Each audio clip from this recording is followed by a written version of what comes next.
के दूसरी east India summit 2022 Patna में पधारे सभी हमारे सम्मानित अतिथि, उद्यमियों, निवेशकों को हम हार्दिक अभिनंदन और बधाई देते हैं। साथ ही साथ मंच पे बैठे हमारे industry investor Sameer Kumar Mahaseth ji, Shri Narendra Kumar chairman CII Bihar, doctor Sunil Kumar ji, Pramod Sharma ji, Sachin Chandra ji, S Roy Chaudhary साहब जी और सभी यहाँ हमारे भाइयों बहनों, आप सब लोगों का अभिनंदन है। और बड़ी खुशी की बात है कि आज पटना में दूसरी बैठक CIA की हो रही है, ईस्ट इंडिया समिट 2022 का, और सब लोग ब्रेनस्टॉर्मिंग में लगे हुए हैं। सब लोगों का लक्ष्य है कि बिहार में निवेश कैसे आए, कैसे हम और बड़े इंडस्ट्रीज को यहाँ लाए, चाहे हर कोई सेक्टर हो, चाहे एग्रो बेस्ड हो, चाहे आपका IT का क्यों ना हो, सेज पार्क क्यों ना हो, IT पार्क क्यों ना हो, चाहे फूड प्रोसेसिंग यूनिट्स का क्यों ना हो, तो हर एक सेक्टर में निवेश बिहार में कैसे आए, इसको लेकर के सब लोग चर्चा करते ही रहे पहले से, कोई नई बात नहीं है। लेकिन चिंता का विषय है कि हम बैठ के करते हैं लेकिन नतीजा क्यों नहीं निकलता। क्या जो पहले सिचुएशन था वो आज भी है कि नहीं। सब लोग जानते हैं कि बिहार पॉपुलेशन और डेंसिटी पूरे देश में लगभग अधिक है, और हमारा आप कह सकते हैं 13 करोड़ आबादी है और थर्ड कंज्यूमर स्टेट है। यानी अगर यहाँ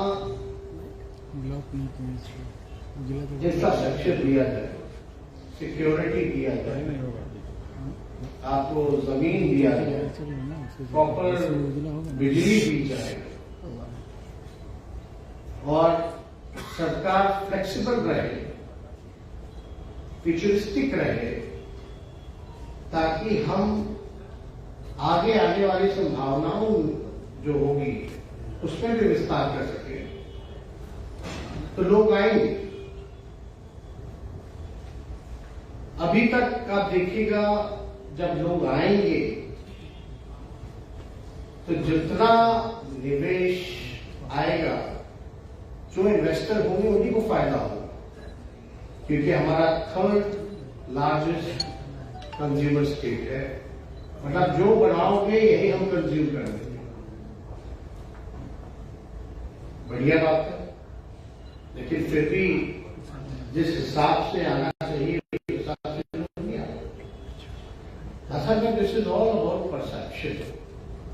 मतलब आप केवल सोच बदलने की जरूरत है, जहां तक हमको लगता है।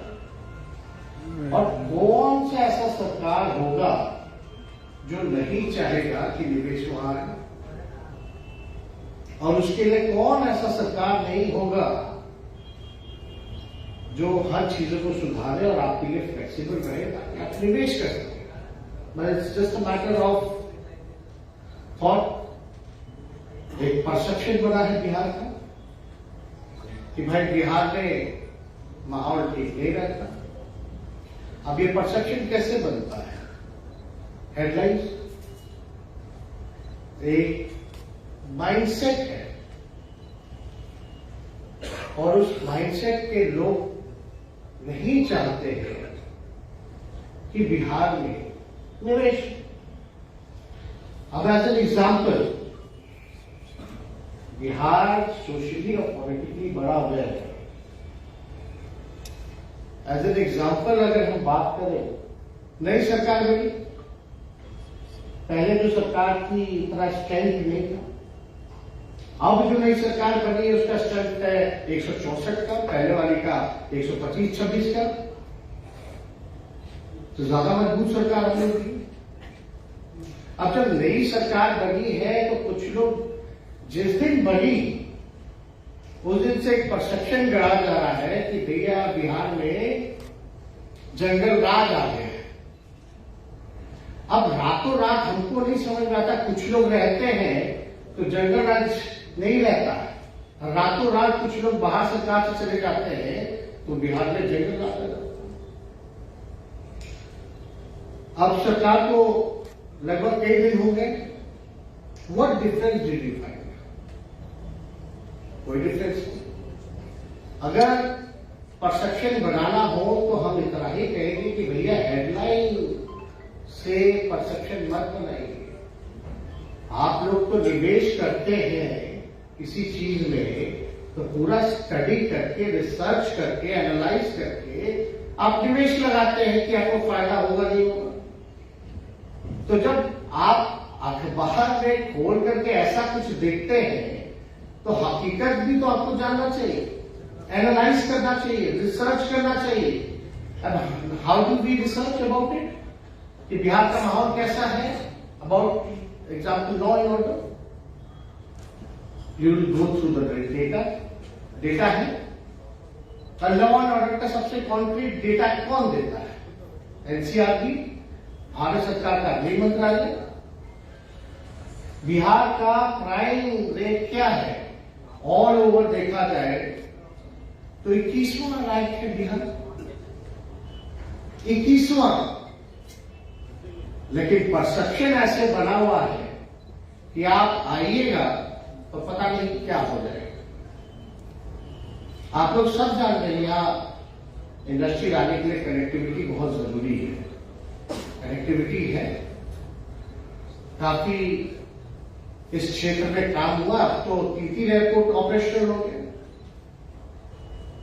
पहले से बोधगया चलता था, पटना चलता था, अब दरभंगा भी आ गया। तो आप देखिएगा यहां कनेक्टिविटी हो या बिजली हो, या अभी नरेंद्र जी जिक्र कर रहे थे जमीन का, एकदम जमीन है, उपलब्ध है। इंडस्ट्री डिपार्टमेंट के पास भी है और अर्बन के पास तो है। हाउसिंग बोर्ड का कितना जमीन है, हर जगह है। हमने रिव्यू मीटिंग किया, हमने बताया कि भाई चाहे पटना मास्टर प्लान जो है पटना शहर का, हमको उसमें कोई इम्प्लीमेंटेशन उस हिसाब से नहीं होता है जिस हिसाब का प्लान बना हुआ है, केवल रखा हुआ है। हमने बोला कि भाई शहर तो बढ़ेगा ही बढ़ेगा और शहर में आबादी भी बढ़ेगी, तो हम उसको देखते हुए हमारा क्या प्लान है। मतलब यहां होता क्या है, बिल्डिंग पहले बन जाती है, बाद में रोड और नाला बाद में पहुंचता है। तो ये स्थिति को हमको सुधारना है। हमको थोड़ा फ्यूचरिस्टिक होना होगा, भविष्य को देखते हुए एक रोड मैप बनाना पड़ेगा जिसका डिस्कशन हम लोग सब लोग करते हैं। हम लोग भी है, सब लोग हैं कि भाई हमको पता है कि हमारी आबादी बढ़ेगी, शहर का फैलाव होगा, तो वहां हम पहले इंफ्रास्ट्रक्चर क्यों नहीं पहुंचाते। तो इस दिशा में हम लोग जो है कई पॉलिसीज में अगर अमेंडमेंट करने की जरूरत पड़ रही है तो I have given instruction to our principal secretary of the department. हम लोग चाहते हैं क्लस्टर वाइज हो, जितना इंडस्ट्री आए क्लस्टर वाइज जो है वो होना चाहिए। और जो भी आप इंफ्रास्ट्रक्चर आप बनाइएगा शहर के फैलाव को लेकर के, रेसिडेंशियल अलग, कमर्शियल अलग, ये सारी चीजें जो है अलग अलग होनी चाहिए। तो इस चीज को लेकर के हम लोग गंभीर हैं। ये सरकार आदरणीय श्री नीतीश कुमार जी के नेतृत्व में बनी है और हम लोगों की जिम्मेवारी है कि मिलकर के जो है इन सारी चीजों को हम लोग सुधारने का काम करें। लोग कहेंगे भाई Bihar is a backward state, landlocked state है, बाढ़ और सुखाड़ यानी फ्लड और ड्रॉट से हमारा परेशानी रहती है। प्रॉब्लम तो है, चैलेंजेस तो है, लेकिन जब तक हम लोग एक पॉजिटिव माइंडसेट के साथ और एक स्ट्रॉन्ग विल पावर के साथ अगर हम लोग आगे नहीं बढ़ेंगे तो आप यथा स्थिति जो है वैसी बनी रहेगी। कोई ना कोई, सब लोग, अगर कोई एक व्यक्ति तो बदलाव नहीं ला सकता। गलत फहमी में हम लोग नहीं रहे। कुछ लोग सोचते रहते होंगे कि भाई एक आदमी जो है देश को बदल देगा, ऐसा नहीं। इसमें सब लोगों की सामूहिक जिम्मेवारी है। आज बताइए, बिहार में ही नहीं, देश में सबसे बड़ा मुश्किल काम क्या है? कोई बता दे। सबसे बड़ा मुश्किल काम हमको जो लगता है, लोगों को नौकरी और रोजगार देने का है। आज क्या स्थिति हुई? कोरोना में जो हुआ सो हुआ। कई स्मॉल स्केल डिमोनेटाइजेशन में क्या हुआ, ये सब लोग भूल गए। कौन सी पॉलिसी अच्छी है, नहीं है, इस पर कोई चर्चा नहीं। आज सब कोई चुप है। किसी की हिम्मत नहीं कि डिमोनेटाइजेशन, जीएसटी के बारे में कोई बोल करके दिखा दे। नहीं बोल सकता। अब जहां बोलिएगा वहां पीछे लोग पड़ जाएंगे। कौन कौन तरह तरह का तंत्र आएगा आपके इंडस्ट्री को बर्बाद करेगा। अब तो हम लोग तो देखे कोरोना में टेक्सटाइल इंडस्ट्री का क्या हुआ पूरे देश भर में। चैलेंजेस है, लेकिन हम इतना जरूर आप लोगों को कहेंगे कि आप सब लोगों के बिना बिहार आगे नहीं बढ़ सकता। और बिहार अगर आगे नहीं बढ़ेगा तो हमारा देश आगे नहीं बढ़ेगा, हमारा देश विकास नहीं करेगा। और हम लोग पढ़ाई, दवाई, कमाई, सिंचाई, सुनवाई और कार्रवाई वाली सरकार, ये हमारा एजेंडा है। हम लोग हर एक क्षेत्र में इस चीज को गंभीर न देखें। अभी रोजगार को लेकर के चर्चा हो रही है, नौकरी को लेकर के चर्चा हो रही है। रोजगार और सरकारी नौकरी में बड़ा अंतर है, लेकिन हम फिर भी हम लोग जल्दी ही हम लोग बिहार के लोगों को सरकारी नौकरी भी देने जा रहे हैं और हम लोग रोजगार की व्यवस्था करेंगे। लेकिन जब रोजगार की जब व्यवस्था कराएंगे तो मैन पावर का है, वो बाहर जा रहा है। सब लोगों ने डिस्कस किया, चाहे एजुकेशन हो, हेल्थ हो, पढ़ाई के लिए, दवाई के लिए, रोजगार के लिए लोग बाहर जाते हैं। बाहर पैसा खर्च होता है और बाहर ही रह जाता है। यानी बिहार में जो आना चाहिए वो आता नहीं है, बल्कि और जा रहा है। अब इस चीज को हम लोग कैसे रोकें? लेकिन अब जितना कॉर्पोरेट सेक्शन भी है, इंडस्ट्री सोसाइटी भी है, आप लोग देखिएगा भाई पर्टिकुलर जगह ही जाना चाहता है। नए स्टेट, जो बैकवर्ड स्टेट है, जो प्रोग्रेस करना चाह रहे हैं या कर रहे हैं, वहां नहीं आना चाहते, क्योंकि कहीं ना कहीं से एक माइंडसेट जो है वो ब्लॉक में है। अब आप बताइए कि हमारा बिहार का जियोग्राफिकल हर जिले का अलग है, और हमारे बिहार में अगर जाइएगा तो अलग अलग जिला अलग अलग अपॉर्चुनिटी आपको देगा, अलग अलग प्रमंडल अलग अलग अपॉर्चुनिटी देगा। मिथिलांचल में चले जाइएगा, फॉक्सटन्स जिसको मखाना कहते हैं, अमेरिका में कितना बड़ा डिमांड है इसका। पैकेजिंग होती है वहां, प्रोसेसिंग या है ही नहीं, पंजाब में होती है, सारा चला जाता है। और मखाना फोड़ने के लिए हमारे मजदूर लोग, एक पर्टिकुलर टाइम होता है जब फोड़ना पड़ता है। आजकल पूर्णिया के इलाके में भी मखाना जो है ज्यादा हो गया मिथिलांचल से। इतना मेहनत लगता है, लेकिन उनको मिलता क्या है? हमारे राज्य को क्या मिलता है? हमारे राज्य के लोगों को क्या मिलता है? मेहनत हम करें, हम उत्पादन करें, अब मलाई कोई और खाए, तो अब तो ऐसा नहीं चलने वाला। मान लीजिए आप हमारे हाजीपुर साइड में आ जाइए तो वहां केला है, मानभोग केला भी है, चिनिया केला भी है, सिंगापुरिया केला भी है। और वन ऑफ द एशिया में आपको लार्जेस्ट प्रोड्यूसर में है।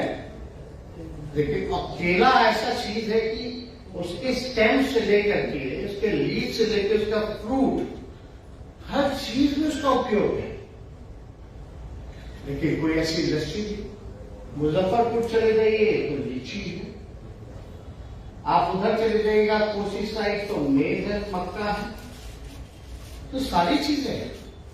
और चंपारण साइड में चले जाइएगा तो लेदर का एक सारी चीजें हैं जो आजकल और भी जो जो कपड़े का बन रहा है या क्या चीज का बन रहा है, वहां बहुत सारी चीजें स्कोप है। तो अलग अलग बिहार के जिले में, कमिश्नरी में अलग अलग अपॉर्चुनिटी देता है। अब इसको आइडेंटिफाई करना आप लोगों का काम है और आप लोग प्रपोजल बनाइए, हम लोग तो चाहते हैं। और बिहार एग्रो बेस पे तो बहुत बढ़िया कर सकता है, काफी अच्छा कर सकता है। कई ऐसे देश हैं जिनको ताजा सब्जियां चाहिए। कौन सा ऐसा देश है? कुवैत है, मिडिल ईस्ट के हैं। हम समस्तीपुर चले जाइए या बिहार जो है, अभी बताइए ना तरह सब्जी जो चौथा लार्जेस्ट प्रोड्यूसर है, फिर हम बिहार से सब्जियां रातों रात हम भेजते, ट्रेन आएगा भेजो, मिडिल ईस्ट में भेजो। तो एक माहौल बनाने की जरूरत है। एक परसेप्शन को जो है हम लोगों को तोड़ना है, जो माहौल जो बनाया जा रहा है। अभी माहौल बनाने से क्या होता है कि भैया लोग जो है कंफ्यूज हो जाते हैं, लोगों का धीरे धीरे ब्रेन जो है उसको वॉश किया जाता है। तो इन सब चीज से हम जरूर कहेंगे कि आप लोग होशियार होंगे, इस चीजों से हम लोगों को बचने की जरूरत है। बाकी आप लोग जानते ही हमारी पॉलिसी क्या है, आपसे बेहतर आप ही लोग जानते हो। टैक्स इनिशिएटिव को लेकर के या आपका जितना भी पॉलिसी रिलैक्सेशन को लेकर के है, या हमारा सिंगल विंडो जो है पॉलिसी, सारी चीज है, स्टार्टअप योजना है, एंटरप्रेन्योर्स का है, सारी पॉलिसी आप लोग अगर, तो इसलिए हम जरूर चाहेंगे कि भाई हम लोगों को कम से कम प्लग एंड प्ले डेस्टिनेशन जो है उसको अपनाने की जरूरत है। चाहे आईटी सेक्टर में हो या अलग अलग क्षेत्रों में हम लोग ये कर सकते हैं। जितनी अपॉर्चुनिटी है अलग अलग बिहार में, वी शुड फोकस। हम तो चाहेंगे कि इंडस्ट्री मिनिस्टर जो है खुद समीर महासेठ जी हैं, तो हम तो चाहेंगे कि भाई इस चीज में जो है जरा ध्यान दें और प्लग एंड प्ले डेस्टिनेशन जो है उसको हम लोगों को जो है वो डेटा सेंटर इनेबलिंग करना हो तो हम लोग करें, ये बहुत जरूरी है। इन सारी चीजों पर हम लोगों को ध्यान देने की जरूरत है। और हमको तो बड़ी खुशी होगी कि आप लोगों का जो राय है रिपोर्ट हमको भी भिजवा दीजिएगा ऑफिस में, समीर जी को भी भिजवा दीजिएगा। Will see what is feasible and practical to do to implement and will definitely try and do our best. Because हमारा तो लक्ष्य, हम तो खुद नौजवान है और हम समझ रहे हैं कि बिहार में रोजगार की कितनी बड़ी प्रॉब्लम है।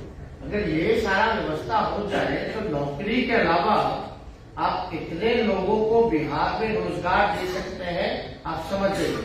और जब बिहार में रोजगार मिलेगा तो बिहार का पैसा बिहार में खर्च होगा और बिहार का पैसा होगा तो बिहार को रेवेन्यू मिलेगा।